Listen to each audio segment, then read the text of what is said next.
ఎందుకంటే దేవుడు నన్ను పుట్టించాడు. పుట్టిన పుట్టించలేదు, నీ పట్ల ఒక దేవునికి ప్రణాళిక ఉంది. ఒక్కొక్కరిని ఒక ఉద్దేశం ఏం చేశాడండి దేవుడు ఈ లోకంలోకి పంపించాడు. అర్థమవుతుందా? కాబట్టి ఆ ఉద్దేశం ప్రకారం ఏం చేయాలి? నడవాలి. మారు మనసు అంటే ఏంటంటే నీ ఉద్దేశాలను, నీ యొక్క గోల్ మొదలుపెట్టి నిన్ను సృష్టించిన సృష్టికర్త యొక్క ఉద్దేశంలోకి, ఆయన గోల్లోనికి నువ్వు రావాల్సినది. అదండి అసలైన మారు మనసు అంటే. అన్నమాట అర్థమవుతుంది మీకు అందరికీ? ఈ లోకంలో నీకున్న గోల్స్ కావచ్చు, ఈ లోకంలో నీకు ఆశలు కావచ్చు, దాన్ని విడిచిపెట్టి ఎవరు రావాలి?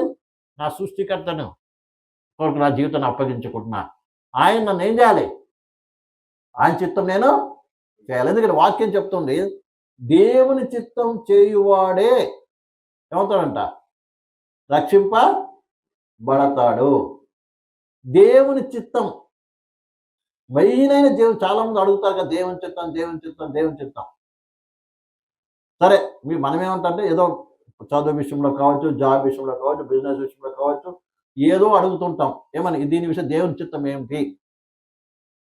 అసలు ముఖ్యమైన ఫస్ట్ దేవుని చిత్తం ఏంటి తెలుసా? నువ్వు రక్షణ పడడమే దేవుని చిత్తం ఫస్ట్. అర్థమైందండి?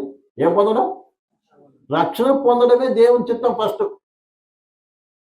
ఆ తర్వాత మిగతావన్నీ నువ్వు అది పొందకుండా నువ్వు అది కావాలి ఇది కావాలి అడిగితే అర్థమైందా? నీకు ఎవరిస్తారు? బహుశా దొరుకుతుండొచ్చు, కానీ ఎవరిస్తారు తెలుసా?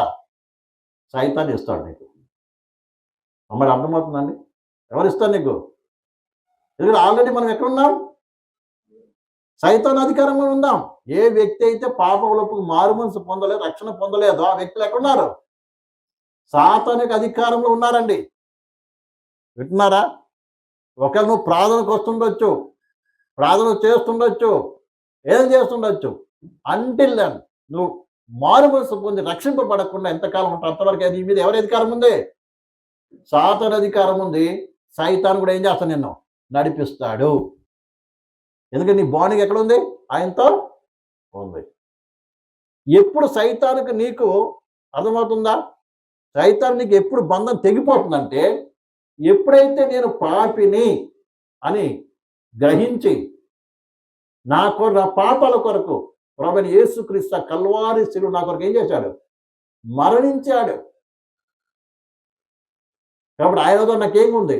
పాప క్షమాపణ ఉంది అని విశ్వాసంతో నీ పాపాలన్నీ ఒప్పుకొని అది ప్రభా నా జీవితం మీద నీ చిత్తానికి అప్పగిస్తామని చెప్పి బ్యాప్టిజం పొందుతావో అప్పుడే సాతానుకు నీకున్నటువంటి బంధము తెగిపోతుంది. అప్పుడు దేవునిలోకి నువ్వు వస్తున్నావు, ప్రభువులోకి వస్తున్నావు. అందుకే అన్నాడు, క్రీస్తులోనికి బ్యాప్టిజం పొందిన మీరందరూ క్రీస్తును ధరించుకొని ఉన్నారు అన్నాడు. క్రీస్తులోనికి బ్యాప్టిజం అంటే ఏంటిది? యేసులోనికి రావటం. దీనికి ఒకటే కావాలి. దేనికి? ముందు ఆయన్ని అంగీకరించాలి. ఆయన నా పాపాల కొరకు ఆయన ఏం చేశాడు? పరలోకం నుండి ఈ లోక శరీరధారిగా వచ్చాడు. అర్థమైందండి? యేసుక్రీస్తు ఏమయ్యాడు? పరలోకాన్ని ఎవరు? దేవుడు. దేవుడు నా కొరకు ఏం చేశాడు? శరీరము ధరించుకొని నా కొరకు ఈ లోకంలో పుట్టాడు. నా కొరకు మాదిరిగా జీవితం జీవించాడు. అలాగే నా పాపాలన్నీ ఆయన మీద వేసుకొని నా పాపాల కొరకు, ఏ పాపం లేనటువంటి ఆయన నా కొరకు నా పాపాలు ఆయన మీద వేసుకుని ఏం చేశాడు? నాకు బదులుగా ఆయన శిక్ష అనుభవించాడని ఏం చేయాలి? విశ్వసించి పాపాలు ఒప్పుకొని ఏం చేయాలి? నువ్వు మారు మనసు పొందాలి. మారు మనసు ఇంతకాలం తెలియక చేశాను ప్రభా, నన్ను క్షమించమని ఏం చేయాలి? కన్నీటితో దేవుని దగ్గర ఒప్పుకోవాలి. ఎందుకంటే యేసయ్య ఆ కల్వారి శిలువను అనుభవించినటువంటి ఆ వేదన, ఆ బాధ చూసినప్పుడు ప్రియమైన బిడ్డలారా, ఆటోమేటిక్గా నీ హృదయం ఏమవుతుంది? బద్దలవుతుంది.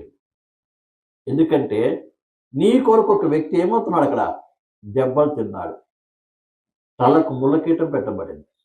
అర్థమైందా? నేను ఒకసారి ఆరంభించి ఒకసారి చూసుకుందాం. చూడండి, యేసుప్రభు ఎవరండి?